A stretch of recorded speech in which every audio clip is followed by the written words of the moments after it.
e quando escrevo sobre o mundo pomerano, falo sempre de um lugar que é o lugar da memória. E a memória é sempre um tempo e espaço que deve ser analisado na conjuntura do presente. E tem na história e no modo de vida o seu foco e seu espaço de análise. Portanto, cultura local, pertencimento e memórias. Tendo a Pomerânia desaparecido politicamente na sua antiga área geográfica, esta nação passou a existir onde seu povo cultivasse a língua, os usos, os costumes e as tradições. De modo que, para que possamos redescobrir a Pomerânia, que continua a viver, é importante seguir seus passos pelo mundo. Costa.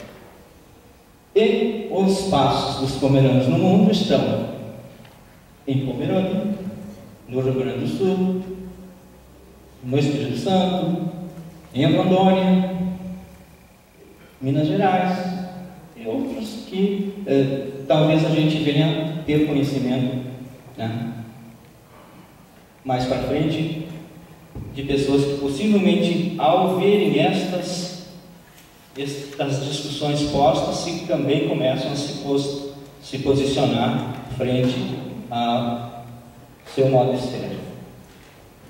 Sobreviver a essa história repleta de adversidade é um indicativo que o povo pomerano tem parâmetros de sobrevivência muito além do que nós conhecemos ou somos capazes de interpretar.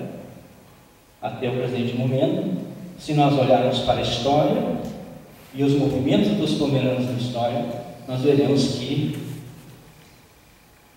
este povo conseguiu dar conta de adversidades que o fizeram muito forte e que por isso sobrevivem no conjunto das culturas presentes no território brasileiro. Quando a gente olha para o mundo do Brasil, a gente vai também ter uma outra afirmação: os pomeranos são camponeses. Esta afirmação tem fundamentação histórica e antropológica e real das comunidades que vivemos.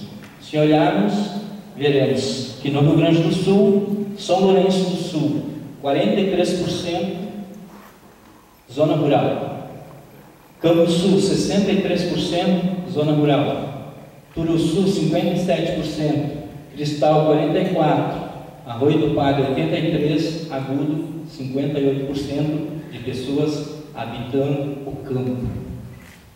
E quem habita o campo, na maioria desta percentagem, são pessoas da cultura pomerana nestes municípios.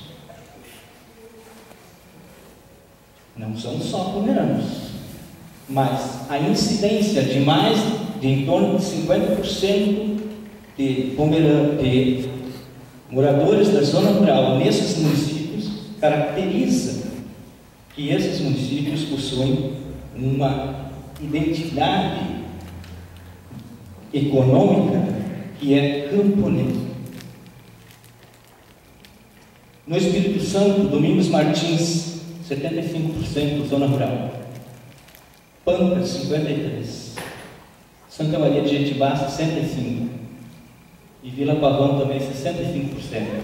Só para citar alguns, né? Eles poderiam citar mais de 10 também. Vivemos a incidência da zona rural enquanto percentagem de habitação. Pomerode, Santa Catarina, 14%. Zona rural. Rondônia, Cacoal, 21%. E Espigão do Oeste, 28%. Com a ressalva, considerar que 45% da população de Espigão do Oeste procede de região sul e sudeste. E, portanto, os pomeranos que saíram principalmente do Espírito Santo. São esses que habitam aquele espaço e considerar que também a forma de organização geográfica daquela população é diferente da nossa, dado que a agricultura vai feita de um modo de terras não habitadas pelos proprietários. As vilas e as terras estão fora das vilas na sua grande maioria. Bom, o movimento dos povos, da história dos povos. Quando a gente pega os átomos da história, vamos procurar a ideia de povos, encontramos que os bálticos e os eslavos estão localizados nesta região. E eles provêm de um mundo nômade, não tão definitivo como nômade, mas povos andarilhos, que se fixaram em determinado momento da história neste espaço. Ao lado deles nós temos os teutônicos, nós temos o povo magiar, que vai ter ligação com os finlandeses, temos os turcos, que também têm influência nesse território.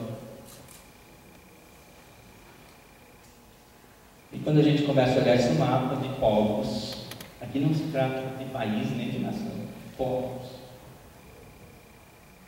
a gente começa a ver que os pomeranos estão num território, estão numa demarcação de tempo antigo, tá? Claramente definida.